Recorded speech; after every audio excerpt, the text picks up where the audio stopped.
నమస్తే, welcome to I news. నేను సోనియా. అప్పుడప్పుడు కొన్ని వార్తలు విన్నప్పుడు అవునా నిజమా ఇది అనిపించి మన కళ్ళను మనమే నమ్మలేం.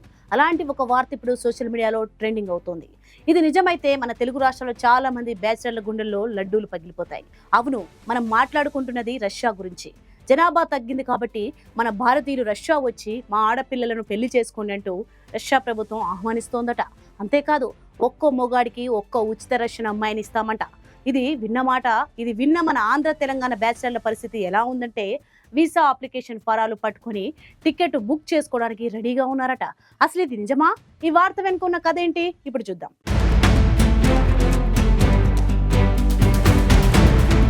రష్యా ప్రపంచంలోని అతిపెద్ద దేశం, కానీ అక్కడ జనాభా తగ్గిపోతుందనే వార్తలు ఎప్పటి నుంచో ఉన్నాయి. అయితే ఈ జనాభా తగ్గిపోవడంపై రష్యా ప్రభుత్వం ఒక వినూత్న నిర్ణయం తీసుకుందని సోషల్ మీడియాలో ఒక ప్రకటన ఇప్పుడు సంచలనం సృష్టిస్తోంది. అదేంటంటే, భారతీయ పురుషులారా రష్యాకు రండి, మా దేశ జనాభాను పెంచండి, ఒక్కో భారతీయ మగాడికి ఒక ఉచిత రష్యన్ అమ్మాయిని ఇస్తాం అంటూ రష్యా ప్రభుత్వం ఆహ్వానిస్తోందట. ఇది విన్న మన తెలుగు బ్యాచిలర్ల పరిస్థితి చూడాలి. ఏళ్ల తరబడి పెళ్లి కోసం ఎదురు చూస్తున్న వాళ్లకి ఇది నిజంగా పండగే. -డిగ్రీల ఉష్ణోగ్రతలు అంటారా, అదో లెక్క. మంచులోనైనా సరే మాస్కోకి ఎగిరిపోవడానికి ప్లాన్స్ వేసుకున్నారట. అమ్మ బాబోయ్, రష్యా అమ్మాయా, అది కూడా ఉచితంగానా అని సంబరపడిపోతూ ఎప్పుడెప్పుడు వీసా వస్తుందా, ఎప్పుడెప్పుడు ఫ్లైట్ ఎక్కుదామా అని కలలు కంటున్నారట. కొంతమంది అయితే రష్యన్ భాష నేర్చుకోవడం కూడా మొదలు పెట్టేశారు.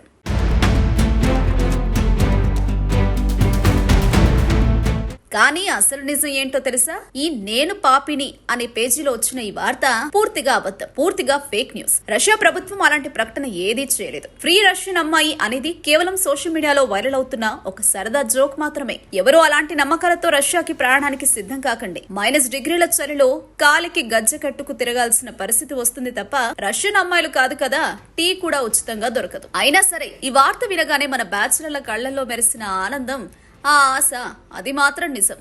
అందుకే ఈ చిన్నపాటి హాస్య కథనాన్ని మీ ముందుకు తీసుకొచ్చాం. సోషల్ మీడియాలో వచ్చే ఇలాంటి వార్తలను నమ్మే ముందు 1కి 10 సార్లు ఆలోచించండి, లేదంటే మోసపోవడం ఖాయం.